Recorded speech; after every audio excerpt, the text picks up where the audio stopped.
Alors, bonjour à tous, bienvenue dans ce tutoriel où nous discuterons de la position relative des droites dans le chapitre de géométrie analytique en mathématiques CST de 4e secondaire.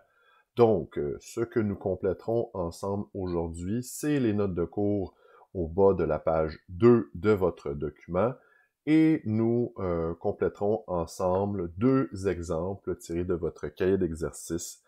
Je vous donnerai les pages dans quelques instants. Donc, sans plus tarder, on va se lancer ici dans l'analyse de droites qui sont dans le plan cartésien, par exemple, perpendiculaires, parallèles, et on va voir ce que ces droites-là ont en commun. Et pour y arriver, je vais utiliser un logiciel ici qui va nous permettre de tracer des droites directement dans le plan cartésien, et on va donc ensuite analyser ce qui se passe avec ces droites-là. Donc, c'est parti. Je vais tracer ici une première droite avec 2 points. Tiens, je vais la tracer comme ça. Elle va partir de 5. Elle va aller, tiens, je sais pas moi, comme ceci, voilà. Et je vais mettre ici l'équation de la droite. Donc, y est égal à 2x plus 5. Ça, c'est ma première droite. Je vais maintenant demander au logiciel de nous créer une droite qui sera parallèle à celle-là. Donc, le logiciel peut créer automatiquement une droite parallèle, voyez ici.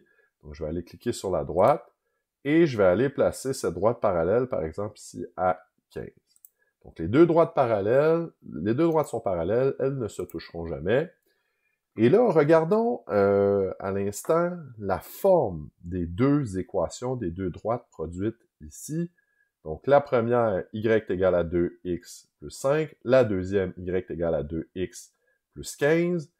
Et donc, qu'est-ce qu'elles ont en commun? Bien évidemment, elles ont le même taux de variation. Et qu'est-ce qui se passe si je change donc l'orientation de cette droite-là? Regardez bien ici, je vais faire ça, je change la première, la deuxième reste toujours parallèle. Voyez, les deux taux de variation restent identiques. Si je vais dans le négatif, même principe, taux de variation moins 1, donc fois x, moins 1, les deux droites sont parallèles. Donc, qu'est-ce qu'on peut en conclure au final? Évidemment, c'est que deux droites parallèles ont le même taux de variation. Donc, deux droites parallèles auront toujours le même taux de variation, la même pente. Donc, c'est un fait qu'on a constaté directement dans le logiciel, et c'est un fait mathématique qui sera toujours vrai, donc, dans le plan cartésien. Maintenant, qu'en est-il de deux droites qui sont non seulement parallèles, mais qui ont le même taux de variation et la même valeur initiale? Bien, ça, ce serait deux droites qui sont identiques.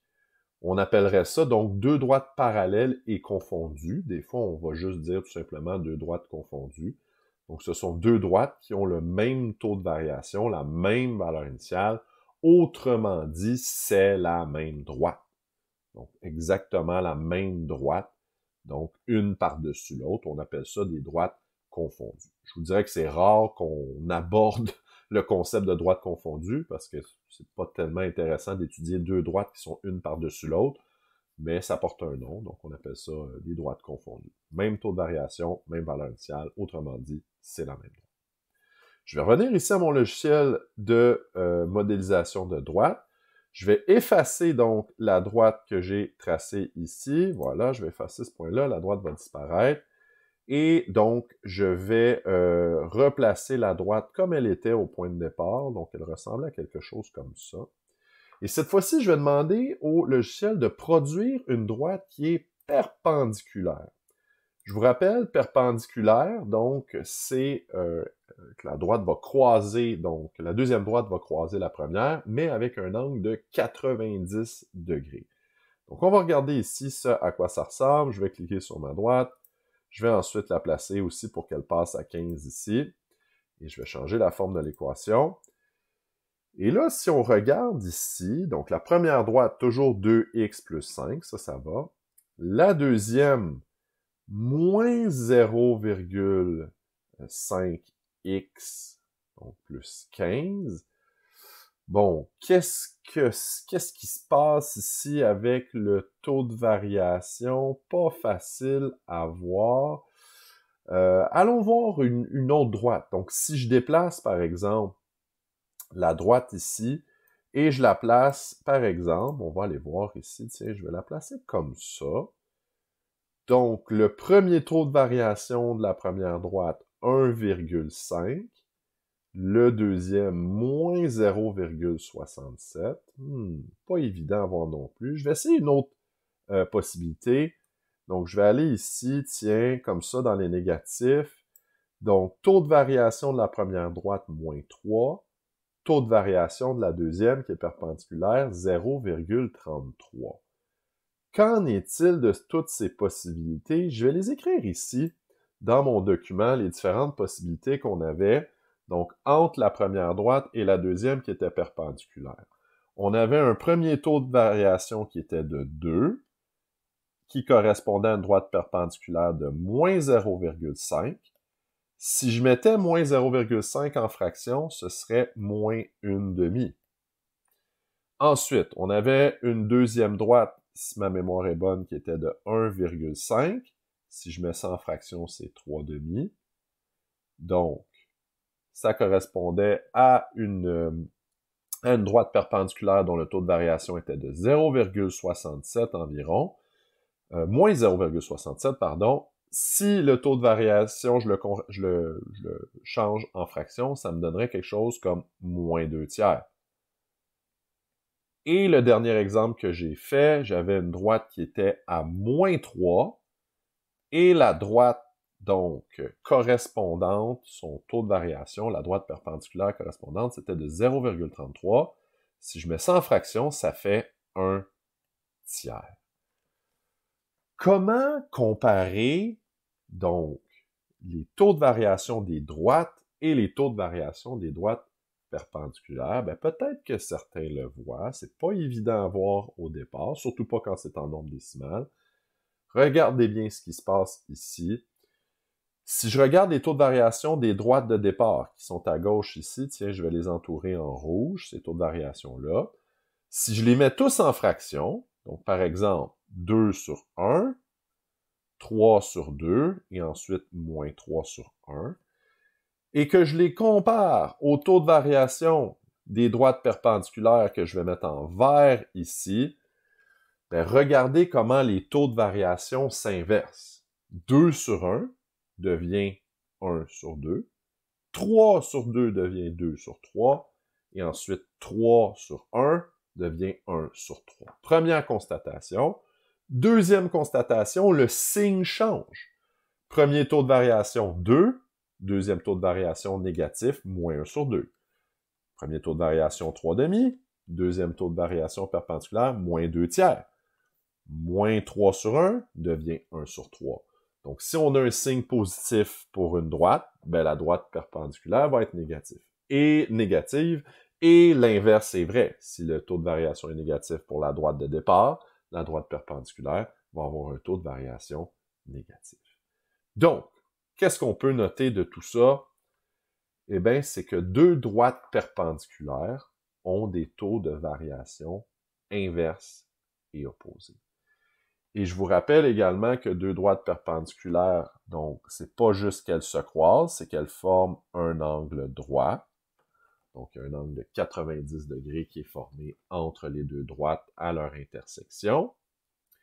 Il y a également des symboles pour les droites parallèles et les droites perpendiculaires. Vous pouvez l'ajouter à vos notes de cours. Donc, droite parallèle, vous connaissez peut-être bien le petit symbole qui est, dans le fond, les deux barres obliques pour identifier des droites parallèles. Et des droites perpendiculaires, le symbole, c'est un T à l'envers. Donc, pour indiquer que deux droites sont perpendiculaires, on va indiquer le symbole T à l'envers.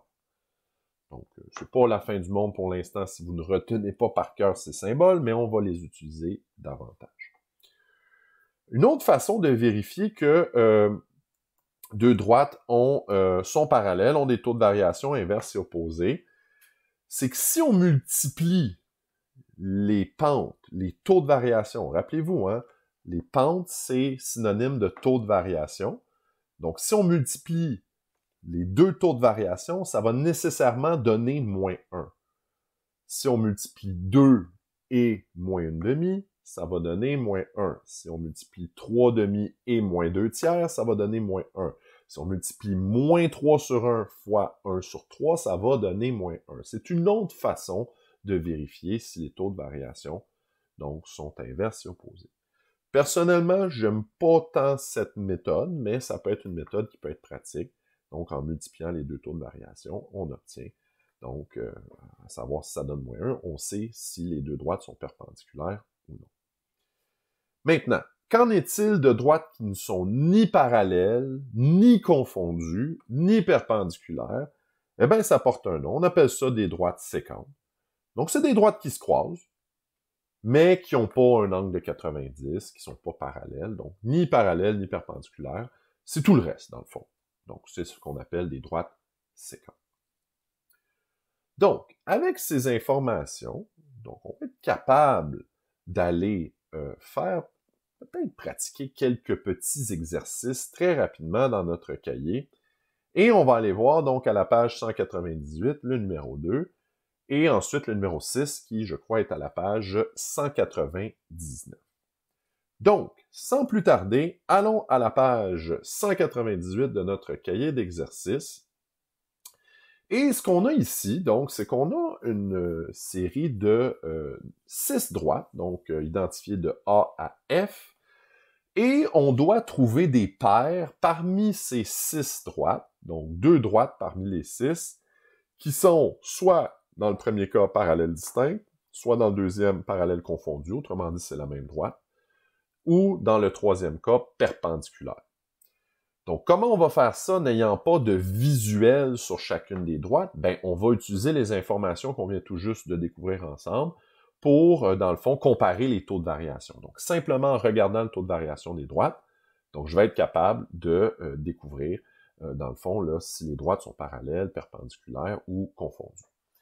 Donc, pour comparer les taux de variation, il faut bien sûr que les droites soient sous la forme y est égale à ax plus b.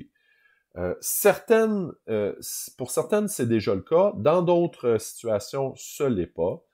Donc, la première droite A, y est égale à 3x moins 5, c'est sous la forme y est égale à x plus b, donc il n'y a pas de souci pour ça. Je vais les écrire ici, là, en bas. Donc, A, déjà sous la forme y est égale à x plus b, 3x moins 5. Pour la deuxième droite, B, donc il faut isoler le y. Écoutez, je ne ferai pas la démarche au long pour aucune de ces droites. Je vous invite à le pratiquer par vous-même. C'est quelque chose qui est important, être capable d'isoler une variable dans une équation. Et si vous le faites, vous trouverez que y est égal à x sur 3 moins 5 sixièmes. Je vais laisser ici les fractions et vous allez comprendre pourquoi dans quelques instants, parce que c'est beaucoup plus facile de comparer les taux de variation qui sont en fractions, pour savoir notamment si ils sont inverses et opposés, que de les mettre en nombre décimal. Le nombre décimal ne nous aidera pas vraiment. La droite C est déjà sous la forme y égale à x plus b. On va laisser ça comme ça. Moins 3x plus 6. La droite D, si vous isolez y dans la droite D, vous obtiendrez y est égal à moins 3x plus 6. La droite E, si vous isolez y dans la droite E, vous obtiendrez y est égal à 3x plus 2. Et pour la droite F, si vous isolez y dans la droite F, vous obtiendrez y est égal à x sur 3 plus 2. OK. Donc, une fois toutes les équations placées sous la forme y égale à x plus b, ça va être facile, donc, d'identifier si les droites sont parallèles, distinctes, donc ils ne sont pas une par-dessus l'autre, parallèles confondues ou perpendiculaires. Commençons par parallèles distincts, et là, ce qu'il faut comprendre, c'est qu'il y a plusieurs possibilités, donc, de réponse pour chacune des trois informations demandées. Donc, quand je cherche une droite qui est parallèle distincte, je cherche, dans le fond, je cherche deux droites parallèles distinctes, je cherche deux droites qui ont le même taux de variation. Donc, si on regarde parmi les différents taux de variation, j'en ai plusieurs. Je pourrais, par exemple, choisir le A et le E. Remarquez qu'elles ont le même taux de variation, qui est 3. J'aurais pu aussi choisir B et F, qui ont toutes deux le taux de variation, donc 1 tiers, c'est x sur 3, donc c'était comme si c'était 1 sur 3. Est-ce que j'aurais pu choisir C et D? Ben, a priori, C et D ont le même taux de variation. Par contre, si on regarde, ils ont aussi la même valeur initiale. Donc ça veut dire que c'est deux droites identiques. Ça va être parallèle confondu. Donc, pour la première paire demandée, ben écoutez, votre choix est aussi bon que le mien. Donc, vous pourriez dire, par exemple, A avec E. Donc, A et E. Ou encore, comme je le mentionnais, B et F. C'est votre choix. Chacune de ces réponses-là est bonne. Maintenant, pour les droites parallèles confondues, ben on en a parlé il y a quelques instants. Évidemment, il faut que ce soit pas juste la même droite, il faut que ça soit le même taux de variation, pardon, il faut que ça soit la même valeur initiale. Donc, dans ce cas-ci, pas de doute possible, je vais juste réécrire ici le taux de variation qui s'est effacé. La même droite, il y a juste une possibilité, bien sûr, c'est C et D, évidemment. Donc, exactement la même droite, ça veut dire que si on plaçait ça dans un plan cartésien, les deux droites seraient une par-dessus l'autre. Donc, il n'y a pas de doute possible. Les droites parallèles confondues, c'est C et D. Et pour conclure, donc on cherche deux droites qui sont perpendiculaires, donc ils ont des taux de variation inverses et opposés. Donc, je dois trouver deux taux de variation qui sont inverses, c'est-à-dire que la fraction est inversée et que le signe est différent. C'est ce que veut dire opposé. Donc, je cherche un taux de variation positif, un taux de variation négatif, et je cherche aussi un taux de variation qui s'inverse. Donc, allons voir, essayons de créer une combinaison. Je pourrais, par exemple, choisir une première combinaison qui serait B et C. Est-ce que ces deux droites ont un taux de variation inverse et opposé? La réponse, c'est bien sûr oui. Si je regarde le taux de variation de B, c'est x sur 3, donc 1 sur 3. Et le taux de variation de C, c'est moins 3. Si je mets moins 3 sur un dénominateur, ce serait 1. Est-ce que ce taux de variation est inverse et opposé? Absolument. Le numérateur devient le dénominateur devient le numérateur, et si j'avais un positif, ça devient un négatif. Donc, en autant qu'on ait ces deux caractéristiques, donc numérateur devient dénominateur devient numérateur, on inverse la fraction, taux de variation inverse, opposé veut dire le signe est différent. Le signe, si c'est plus, ça devient moins, si c'est moins, ça devient plus, et c'est le signe qu'on a deux droites perpendiculaires. Donc, une bonne réponse possible serait B et C. Il y en aurait d'autres. Si certains ont dit F et C, c'est correct également. Il y aurait plein de possibilités au fil du compte, F et D. Bref, regardez là chacun des taux de variation qui est inversé et opposé. Il y a plusieurs possibilités ici. Donc voilà pour l'exemple de la page 198, numéro 2. Terminons avec l'exemple à la page 199, le numéro 6. Donc, on nous donne ici une droite qui passe dans le plan cartésien. On nous dit qu'il y a une deuxième droite dans ce plan cartésien, mais on ne l'a pas montré. Elle n'est pas là. On va la tracer en B dans quelques instants. Et on nous dit qu'elle est perpendiculaire à la droite D1. Donc, ça, c'est une information essentielle, c'est une information importante. Et en premier lieu, on cherche l'équation de la droite des deux. Puis ensuite, ben, une fois qu'on l'aura, on pourra donc tracer cette droite-là. Donc, commençons par trouver l'équation de la droite. Si je cherche l'équation d'une droite, je cherche dans le fond y est égal à ax plus b. Mais là, par contre, j'ai un problème. Parce qu'habituellement, quand on cherche l'équation d'une droite, ça nous prend 2 points sur la droite. Là, j'en ai pas 2. Je sais que cette deuxième droite passe par C, mais j'ai pas d'autres points sur la droite. J'ai rien d'autre, j'ai juste le point C.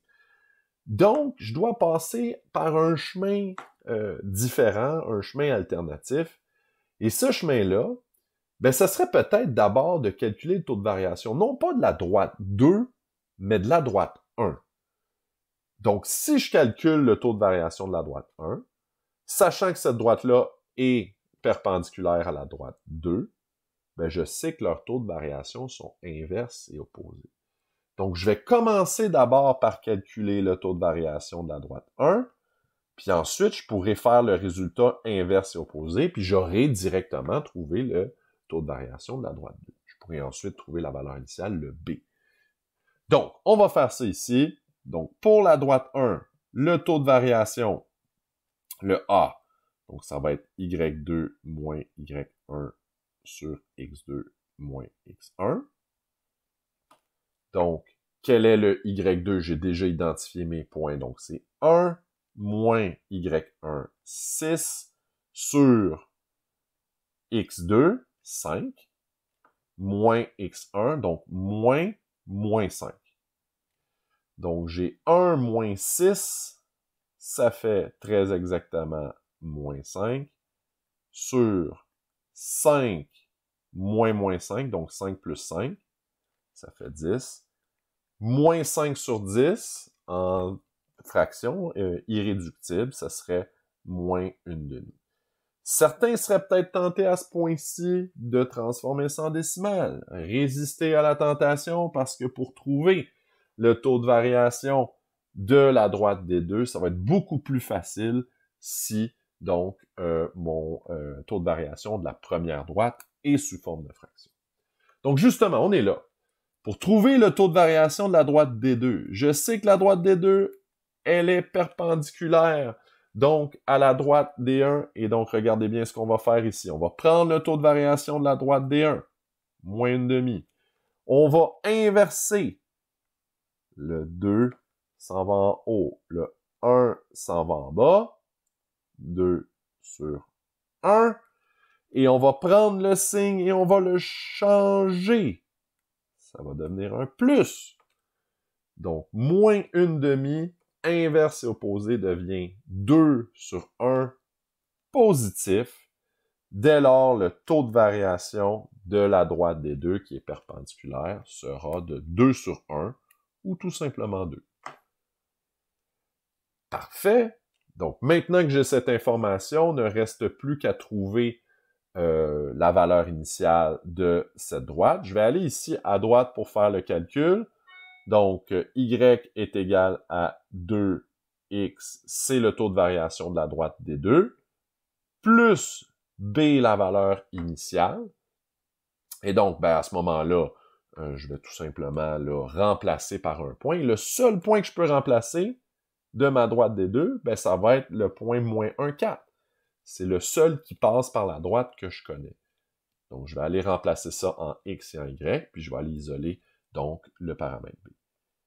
Donc, en Y, c'est 4, 2 fois moins 1, plus B, c'est ce que je cherche. Donc, ça fait 4. 2 fois moins 1, ben, c'est moins 2, plus B. Et si je veux envoyer donc le point moins 2 de l'autre côté, ben, on va faire plus 2 ici, plus 2 là. Et donc, je vais obtenir 4 plus 2, 6. C'est égal à la valeur initiale B. Donc, l'équation de la droite perpendiculaire à la première, donc qui passe par le point C, serait Y est égal à 2X plus 6. Ça, c'est notre réponse ici. Et en B, on nous demande de tracer la droite. Donc, utilisons la technique qu'on a développée en classe récemment. Je vais d'abord identifier la valeur initiale de cette droite. Je vais le faire ici en dessous. B est égal à 6. C'est le point de départ de la droite sur l'axe des Y. Donc, ici. Ensuite, je vais identifier le taux de variation qui est de 2, qui représente le déplacement de ma droite en Y. Donc, déplacement en Y, divisé par le déplacement en X. Ou rappelez-vous, encore une fois, on peut utiliser le symbole delta. Donc, delta Y sur delta X. Et quel est mon déplacement en X? Ben, si j'ai pas de dénominateur, c'est comme si c'était 1.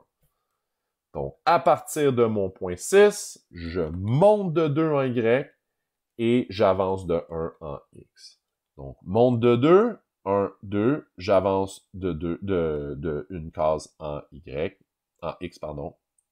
J'obtiens ici le prochain point. Dans ce cas-ci, je ne pourrais pas ajouter d'autres points à ma droite. C'est pas grave, je peux prendre ma règle directement et ensuite tracer la droite qui est perpendiculaire. Et on devrait voir que cette droite-là forme bel et bien un angle de 90 par rapport à la première droite. Voilà. Donc, c'est ce qui conclut notre petit tutoriel sur les droites parallèles, les droites perpendiculaires.